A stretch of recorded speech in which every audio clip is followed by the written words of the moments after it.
भाई जो गुरु वचन पे डट गे, कट गे फंद 84 के। ऐसा ना करो, ऐसा करो, देख कल्याण होगा आपका। और वो जो गलतियां करते थे बताते हैं, 20 हाथ से पड़े उचंका ये है दाने राक्षस लंका, मरने से डरते नहीं डायन, पात शेर का करे लगाए। पहले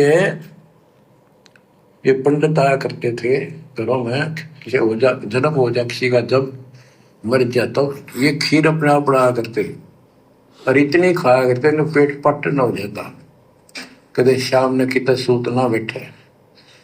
गरीबदास जी कहते 5 शेर का करण लगाए, ये मरने से डरते नहीं डायन। ये कसाई मरते भी ना डरते। तो माल कराना है, पेट तापना है, पार्टी गया तो मुश्किल हो जाएगी।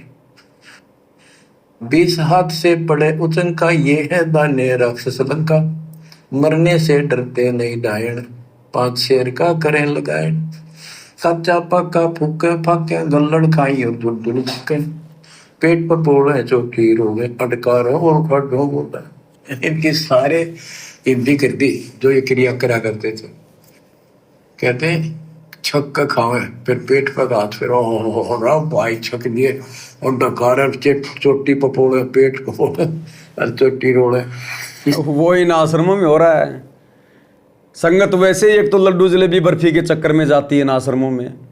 कोई ज्ञान सुनने थोड़ी जाता है, ज्ञान तो सबके पास है घर पे। कौन जाता है ज्ञान के लिए?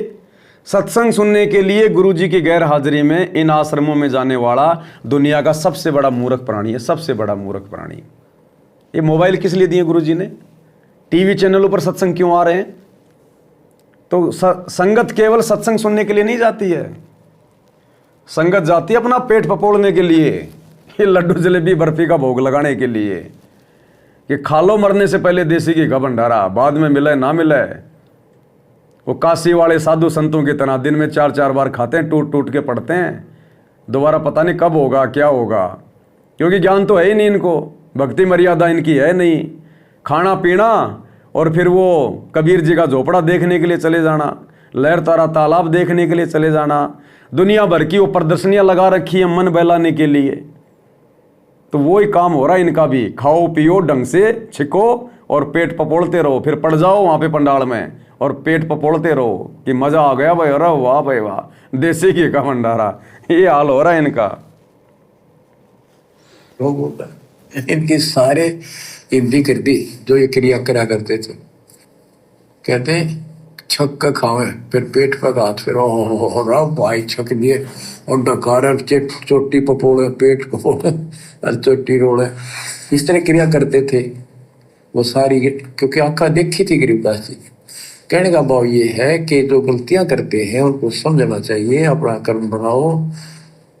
फिर बताते हैं ये जल्लाली खाकी खेल, कुकत पर अनजान बेल, माथा चीरे चोट लगावे, मिंडों की जो मगज बढ़ावे, किल किल किल किल करे खलीला, ये है बनखंडों के बीला, मकर फकीरी तनका सिक्का, जिनको लगे गए का धक्का।